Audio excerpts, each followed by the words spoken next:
We hope you enjoy today's story. I have long been fascinated by the large glass panels that separate airplanes from passenger terminals at airports. I have been unable to ascertain the method of manufacture of such large pieces of glass, nor the means of their transportation and installation. Today, outside, there was no movement whatsoever, apart from the descent of snowflakes, which appeared to descend like small parachutes, swaying from side to side. The large, heavy, wet flakes of white coldness began to fall approximately 2 hours ago, shortly before I was due to take a flight. The last message over the internal communication system indicated that the delay would last at least another 2 hours. Despite the efforts of the snowplows, the heavy accumulation of snow had rendered the runway impassable for aircraft. Castleberry Airport, while not a large facility, offered a convenient location for utilizing it as a hub for flights from various airlines. I attempted to contact my wife, Marcia, several times to inform her of the delay, but she did not respond. I assumed she had gone out to clear the driveway. In my estimation, it was preferable to clear light snow 3 or 4 times than to do so once with a thick layer. Typically, I was the one responsible for shoveling, so I was gratified that she was able to enjoy the snowfall while I was absent. Mara and I had been happily married for 22 years. We had 2 sons who were in college, so when I had to go on trips, she would stay home alone. On occasion, she would join us if it was an interesting place, but usually she preferred to stay home. The most enjoyable aspect of the trips was the sex on return home. Upon my return, I found that the time spent away was worthwhile. The snow had a somewhat hypnotic effect on me, and I felt the need to stretch my legs. I wandered into the VIP lounge, where I recognized one fellow traveler sitting at a table with 3 other stranded individuals. He observed my entrance and gestured for me to take a seat, inviting me to join the group of individuals who were visibly distraught. I recalled that his name was Duncan, though I was previously unfamiliar with the other members of the group. I surmised that they were all admirers of Hank Williams. "I'm sorry, Eddie, but you have misidentified the source of our collective distress," I interjected. "I'm Archie, the largest individual present at the table," I introduced myself. His hand and greeting the rest of the group quickly followed suit. It became evident that we were all victims of infidelity when we formed this club. This revelation was met with a chorus of groans and cynical laughter. The youngest member of the group, the individual designated as Bryce, summoned the waitress and placed an order for additional beverages. By that point, the group had consumed approximately 3 rounds of drinks, leaving me as the sole individual who had not imbibed. I was, at best, a mediocre drunk, in my capacity as the newest member, and was thus responsible for covering the cost of the final round. "I regret to inform you that I am unable to join your CL club due to my status as a happily married individual." Cedric, the eldest member of the group, appeared amused by this response, which he accompanied with a brief, sarcastic laugh. He then proceeded to survey the other members of the table. It became evident that the new member was denying the allegations. It was subsequently revealed that this light-hearted teasing was the result of a misunderstanding. The initial teasing was the first step in my induction into the informal, impromptu group. However, I did not mind after approximately 10 minutes of casual conversation. Bryce then looked at me and asked Eddie to tell us about his wife and how he makes her happy. He also inquired about Eddie's secret to keeping her content. I posit that she is shoveling the driveway. Why else would she be doing that? She has not responded to either the home phone or her cell phone. Therefore, she must be outside. Did she expect you to call her at this time? No. I typically wait until I am settled in. Perhaps tomorrow morning. A low groan spread across the table. After I made my statement, they expressed disbelief. Cedric then spoke up to clarify. He said, "Let me rephrase. You are leaving your residence for a week-long trip, and your wife is unavailable to be reached on either the home or cell phone. Does this often occur?" "Typically, what do you mean? How often does your wife end up in a situation where you can't reach her on either phone?" "Never. That's why I think she's shoveling the driveway." I was rewarded with another round of groans. I pulled out my cell and dialed our home phone and Marcia's cell. Neither was answered. After a considerable interval, I was eventually able to obtain a response. However, I was met with 4 expressions of cynical amusement from 4 individuals under the influence of alcohol. I was compelled to acknowledge that I required another beverage. I attempted to devise a strategy to alleviate the persistent pressure from my companions. How had these individuals, who were essentially vagabonds, managed to develop such a negative outlook? It was evident that numerous couples were experiencing the dissolution of their relationships. Nevertheless, this phenomenon was not a significant concern in my immediate context. We all terminated our marriages because our wives had extramarital relationships. These divorces were not typical, they resulted from infidelity on the part of the wives. How did you all become aware of these affairs? Archie seemed to volunteer to go first. One day, I was just about to head to work when I overheard that the conversation concluded with the words hot tub and wine. In the weeks preceding this event, I had noticed that my wife, Joan, deleted phone calls from her cell phone almost immediately after finishing them. I had not previously considered this behavior to be noteworthy, but in light of recent developments, I began to wonder if there was something more to it. Given her recent actions, it seemed as though there were more to the story. I decided to investigate further by waiting for her to leave the room and then picking up her phone. I discovered that she had 8 speed dial numbers, all of which were family or friends except for the last one.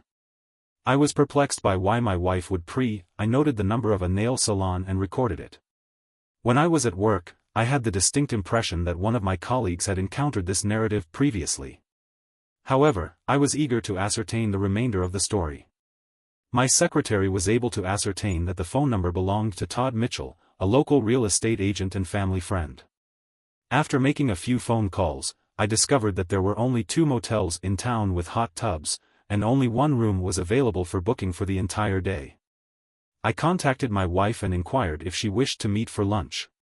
She informed me that she was unable to do so because she had a scheduled meeting with her friend Janet. I considered this information to be implausible and postulated that she was planning to meet Todd during her lunch break. I saved his number in my cell phone. I proceeded to the Rainbow Motel. Duncan ordered another round of drinks but switched to Coke. Archie continued his account of his wife's misdeeds.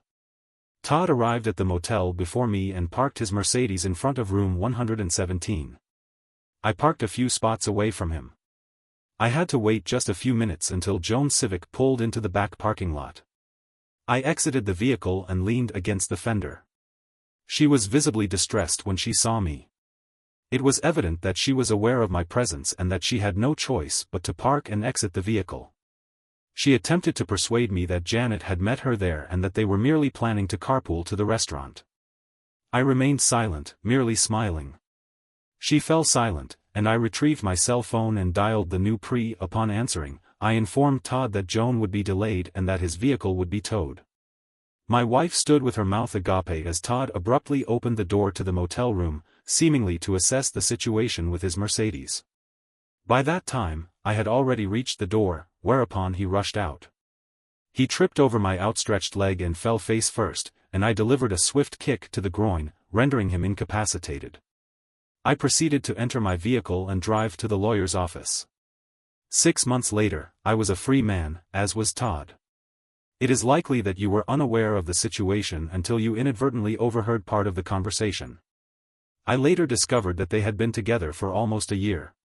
I trusted my wife and had no reason to doubt her fidelity. She is extremely trusting. Duncan attempted to adjust the chair into a recliner, but was unsuccessful. Eddie suggested that he call his wife again, as she may have finished shoveling by then. When neither the home phone nor her cell phone answered, I was rewarded with a chorus of groans. Bryce leaned over the table and inquired if Eddie had a neighbor he could call to confirm her whereabouts. I ascertained that everything was in order by consulting the small telephone directory that I had kept in my overcoat pocket. I telephoned the elderly gentleman who lived across the street. He was retired and enjoyed being the eyes and ears of the neighborhood. Cedric ordered another round of drinks. He also switched to Coke. I was preoccupied with my own thoughts and did not notice who asked the question. Marcia left the house approximately 2 hours ago, right when the snowstorm commenced. He had not seen her since the driveway and sidewalk were not cleared as anticipated. A loud, prolonged groan reverberated around the table. It was as if they were all saying, in unison, I told you so. It was Bryce's turn to provide entertainment for the group. At least, I had anticipated this turn of events. I am unsure how long it had been going on before I began noticing the little things. Sandy and I had 3 children in high school, and I was traveling much more frequently than I should have. The only positive aspect was that she kept the affair a secret from the children and never brought the man to the house. At least, I do not believe she ever did. Eventually, I arranged a trip out of town to investigate the situation. It was relatively simple. He picked her up at the mall and they drove to a motel approximately 20 minutes away. From my vantage point a few minutes from our house, I observed as they proceeded to the 3rd floor via the elevator. I am generally a calm individual, but I am prepared to resort to violence if necessary. I returned to the motel and retrieved a cooler containing soda, a crossword puzzle, a baby ball bat, and a lawn chair. I was not in a hurry to return to the motel. Duncan ordered a large plate of nachos at the bar. He proceeded to relate further details of the incident. Upon entering the premises, the porter regarded him with a peculiar expression, but did not utter a word. He positioned himself in close proximity to the elevator on the 3rd floor and awaited developments. He had taken the precaution of relieving himself before departing his post, in order to avoid having to leave it. His efforts were duly rewarded approximately 2 hours later, when Sandy emerged from the room. She emerged from the room with her friend and immediately observed my presence.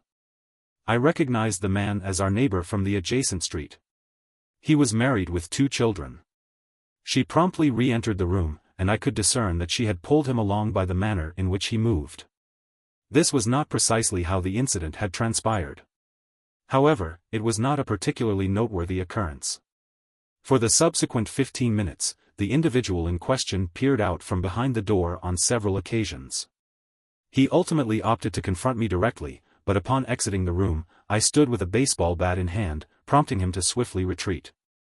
Eventually, the motel manager ascended the elevator, and we engaged in a brief but heated exchange. He demanded that I leave the premises, but the police were called, and I informed the officers that I was concerned for my wife's safety and that the suspect was holding her against her will. While the story I told may have seemed implausible, it prompted the officers to enter the room and speak with Sandy and her companion. Subsequently, the officers emerged from the room. Their demeanor had visibly softened. In a hushed voice, one officer informed me that my wife was afraid to emerge from the room due to her actions. She requested that the officers escort her to her sister's residence, but she wished for me to depart before she came out. I left the premises and she promptly proceeded to her lawyer's office, while I was granted the opportunity to leave the premises. San's companion was also unmarried, though not by choice. Another round of drinks was served. We had not yet received any updates regarding the flight delay. Eddie, could you kindly inquire if Mara has any close family members or acquaintances she could rely on? You are currently absent from the city. Duncan attempted to be tactful, yet the inquiry still caused some discomfort. The majority of our acquaintances are married. The only exception is a former college associate of Marcia's who recently relocated to the area approximately 6 months ago. She mentioned him on several occasions initially but has not done so recently. I did not. I was not particularly fond of him due to his somewhat questionable character. Could you elaborate on the nature of their relationship during their college years? It was now my turn to engage in conversation with Gran. He was a member of a fraternal organization. We proceeded to consume the nachos, and Cedric began recounting details about his wife. He and Julie had been married for 23 years. They had not been able to conceive children, and I had been traveling frequently for work. I was just returning from a 3-month assignment in Peru when everything went awry. I was on a 1-month assignment in Peru when I encountered a significant challenge. On the day before my return home, I was bitten by a venomous spider. The physician prescribed me antibiotics, but I was unable to take them until I returned. We had a local pharmacist who was well acquainted with the community. When I was picking up my prescriptions, he inquired if I would like to pick up Julie's as well. The prescription was also problematic, as the pills were not suitable for me. I had undergone a vasectomy 10 years prior, and my wife obtained the birth control prescription 2 days before I left for my planned trip. It was challenging for me to keep track of Cedric because I found myself repeatedly catching myself. Travis Coates was the name that came to mind. He was perceived to be attractive and appeared to be financially secure. He drove a vehicle that was considered to be of a high quality and held a position that was deemed to be well paid. For some reason, I had his address and telephone number in my notebook. Despite my initial impression of him as disagreeable, I could comprehend why Mara might find him appealing. As I continued to reflect on the matter, my opinion of him shifted. I was uneasy and attempted to concentrate on Cedric's words. I did not inform Julie about the birth control pills when I had the opportunity. I examined the cell phone bills from the previous few months and analyzed the calls 20 minutes after my plane departed 3 months ago. She contacted Langford Landscaping, and it was the individual in question. Terry Langford, who previously maintained our lawn, relocated from Kentucky with his wife and 3 children. He established a lawn care company and selected a distinctive name for it.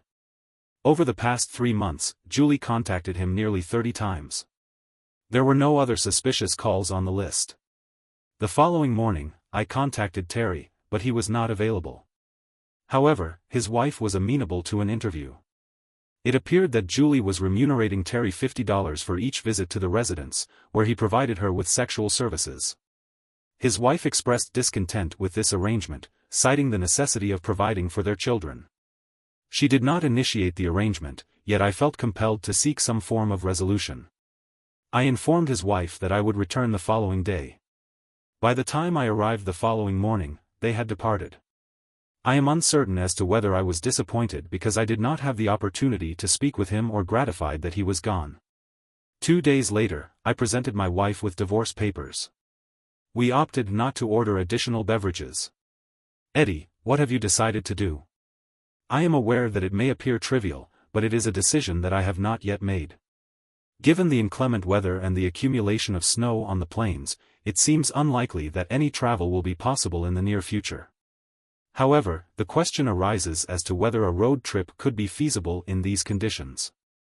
Archie appeared to be less than enthusiastic about the idea. Could you please inform me of the distance you live from here and the type of vehicle you typically drive? Cedric expressed some interest. I have a 4-wheel drive vehicle. I have a 4-wheel drive Explorer, and I live less than an hour's drive from here, even in this weather. 5 minutes later, we were ready to go. Even Archie was amenable. Bryce left his mobile phone number with a ticket agent so they could contact us. I parked the Ford in the Marriott customer parking lot at the terminal. Duncan entered Travis's address into the navigator, and we set off. It could have been a futile undertaking, but it proved an absorbing pursuit. You still have something to tell us, and we are a captive audience. Why don't you begin? Approximately 3 years ago, my wife, Kelly, and I were members of a social club on weekends. We would gather to dance, drink, and have dinner. The men typically played poker in the basement while the women engaged in their usual activities. On this particular evening, things took an unfortunate turn when I noticed that Clayton Mankey had arrived. Kelly and Clayton had been close during their high school years. Clayton and Kelly had been friends in high school, and had been in a steady relationship for at least 2 years. After Clayton finished college, he left, but I always had a feeling that Kelly still thought about him. They danced a few times, and I could tell that they were trying not to be too obvious about it. I noticed that while they were talking, Kelly kept glancing in my direction. I always positioned myself so it looked like I wasn't watching them. Once I saw her say something, I was able to confirm that she was talking to Clayton. I then observed her glancing at her watch, which I found intriguing. I wondered whether the full story would emerge before we reached Eddie Duncan.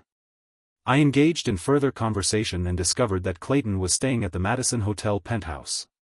He appeared to have achieved considerable success in the advertising sector and was not reluctant to boast about it. I also ascertained that he was driving a white Lexus. It was nearing 9 o'clock. At 10 p.m., when poker typically commenced, Kelly could consistently rely on my participation until at least midnight. I subtly informed my wife that I would soon be descending to the lower level, with the expectation that she would not object. To my satisfaction, she did not. A few minutes later, I observed her gazing across the room at Clayton. She raised her hand and displayed 5 fingers, then 4. He smiled and nodded, and it was relatively simple to exit through the rear entrance. I entered my vehicle and proceeded to the Madison. I parked in a location that afforded me a clear view of the parking lot. 10 minutes later, a white Lexus pulled up while Clayton escorted my wife into the lobby. I took the elevator to the third floor and patiently awaited Clayton's return to the lobby. My wife's expression when the door opened was noteworthy. I informed Clayton that I would be leaving early when my wife was finished with her. I would then drive her home. As I exited the elevator, I was overcome with rage. I struck Clayton with my right hand, resulting in a broken nose. He fell to the floor. 10 minutes later, I was home. 10 minutes after that, a taxi arrived with Kelly. She entered the house, looked at me, and ran to the bedroom. Later that night, I went to the emergency room. The room where my broken arm was set. I had not anticipated that striking an individual in the face could result in such a severe injury to my hand. Consequently, I was left with a debilitating injury that persisted for several months. Ultimately, I was divorced. The individual in question completed his task at the agreed-upon time. I am grateful to have this opportunity to provide feedback on your narrative. How close are we to the meeting point? Take a left in approximately 1.5 miles. The scene was, in fact, quite beautiful, yet I was not in the mood to appreciate it. The men observed the blue Focus on the left. Was that it? I parked a few meters away from the Focus and got out with a quick swipe of my hand. I cleared the snow from the driver's door and opened it. The woman had left her purse on the passenger seat of the car. Her cell phone was inside with 3 missed calls, all for me by that time. The 5 men emerged from the SUV. Eddie inquired about their next course of action. Archie suggested that they enter the building, a suggestion that was met with approval. However, Archie added that he would maintain a low profile. Duncan proposed that one of them drive the SUV back to the parking lot. At this point, Bryce's cell phone rang. The flight was scheduled to arrive in an hour. We had only a brief window of opportunity to return to the vehicle. Cedric and Archie had already cleared the snow from the van, and we were soon on our way to the airport. I parked the Focus in the free lot adjacent to the Explorer. By the time we returned, Mara would have reported the van to the police, who would have located it with minimal effort. I am confident that she would have attempted to provide an explanation, but it would have been futile. I would provide an explanation, but it would be futile. Tomorrow, I will contact my lawyer. 6 months later, I will become a member of the Club of Betrayed Hearts. The probability of all 5 men reuniting was low, but we had an intriguing evening. It took me over a year to destroy Travis. I utilized all the services that friends had provided me over the years. He built his career on excellent presentations, but he lacked the skills and knowledge to substantiate them. I would have. I continued my revenge, but he disappeared overnight. The house was sold, and in the end, I had to give half of the proceeds to Mara. She did not receive any alimony or pension money. It seems that all of our friends and relatives managed to find out the reason for the breakup. Marcia was not pleased. Thank you for being with us and listening until the end. If you found this interesting, please subscribe, give us a like, and leave your comments.